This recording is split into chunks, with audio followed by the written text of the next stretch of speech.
मैं कैसे कह दूं, मेरी हर दुआ बेअसर हो गई। मैं जब जब भी रोया, मेरे महादेव को खबर हो गई। दोस्तों, आज दुनिया में मेडिकल साइंस ने काफ़ी तरक्की कर ली है, पर कुछ हद तक मेडिकल साइंस भी कई लोगों के आगे बेबस हो ही जाता है। लोग कहीं न कहीं भगवान पर विश्वास नहीं करते, पर जब मुसीबत आती है तो उन्हें सबसे पहले भगवान ही याद आते हैं। ऐसी ही एक घटना राजेश की है, जो अपने परिवार के साथ गांव में रहते थे।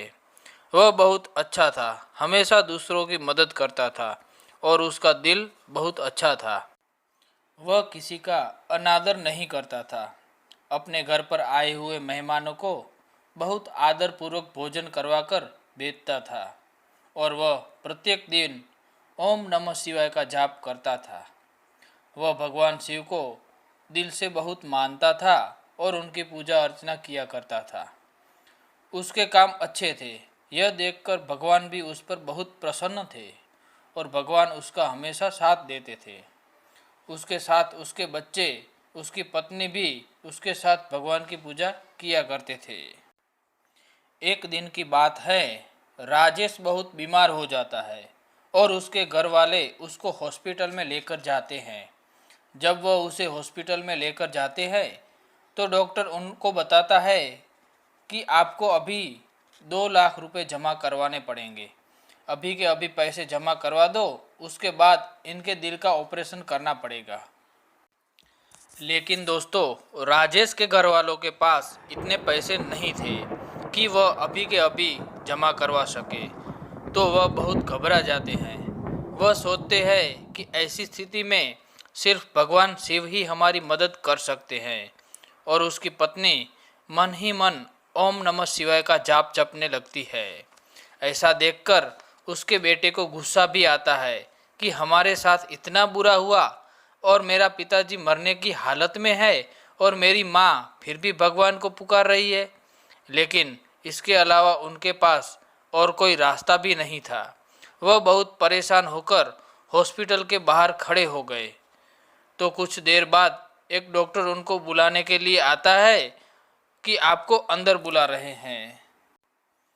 जब उसका बेटा अंदर जाता है तो वह बड़े डॉक्टर से मिलता है और वह डॉक्टर बताता है कि तुम्हारे पिताजी का ऑपरेशन हो गया है और वह अब बिल्कुल ठीक है। उनका ऑपरेशन बिल्कुल ठीक ठाक हुआ है। तुम्हें अब घबराने की ज़रूरत नहीं है। कुछ समय बाद तुम्हारे पिताजी अच्छी तरह स्वस्थ हो जाएंगे। तब राजेश का बेटा मन ही मन सोचता है कि जब मैं और मम्मी बाहर थे तो पैसे किसने दिए होंगे और कौन पैसे लेकर आया होगा। और वह डॉक्टर से पूछते हैं कि लेकिन हमने तो पैसे जमा नहीं करवाए थे, तो आपने ऑपरेशन कैसे किया। तो डॉक्टर ने बताया कि मेरे पास एक आदमी आया था और उसने बताया कि वह तुम्हारे पिताजी का दोस्त है और तुम्हारे पिताजी और वो हमेशा साथ रहते हैं। तो वह पैसे देकर गया है और बोल रहा था कि अगर कोई पूछे तो उसका नाम महेश बता देना और जब वह ठीक हो जाएगा तो मैं अपने दोस्त से पैसे खुद ही ले लूँगा। तो उनके घर वालों ने सोचा कि चलो कोई होगा जो पैसे देकर गया होगा, शायद हमें ना पता हो, कोई पिताजी का दोस्त महेश होगा। जब उसके पिताजी राजेश ठीक होकर घर आते हैं तब उसका पुत्र राजेश से पूछता है कि आपके मित्र ने आपके ऑपरेशन के पैसे दिए और वो आपको दोबारा मिलने नहीं आए। तो राजेश ने पूछा कि कौन से दोस्त ने पैसे दिए थे। तब राजेश के बेटे ने कहा कि उन्होंने अपना नाम महेश बताया है और उन्होंने डॉक्टर को पैसे दिए थे और डॉक्टर को बोला था कि बाद में मैं मिलने आऊँगा तो पैसे ले लूँगा।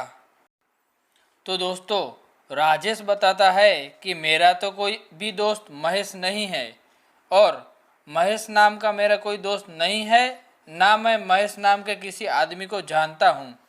तो दोस्तों, ऐसा सुनते ही राजेश की पत्नी समझ जाती है कि ज़रूर खुद भगवान शिव ने आकर हमारी मदद की है और उन्होंने ऑपरेशन के पैसे दे दिए हैं।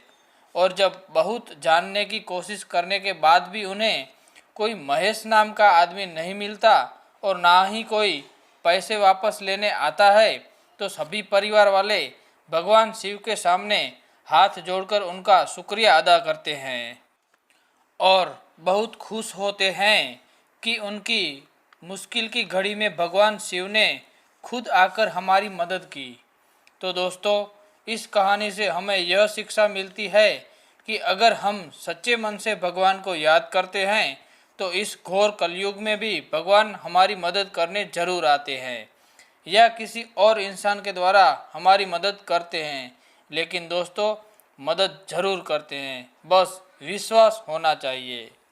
दोस्तों, अगर यह वीडियो आपको अच्छी लगी हो तो एक लाइक ज़रूर कीजिएगा और कमेंट बॉक्स में हर हर महादेव ज़रूर लिखिएगा और हमारे साथ जुड़े रहने के लिए हमारी चैनल को सब्सक्राइब ज़रूर कीजिएगा।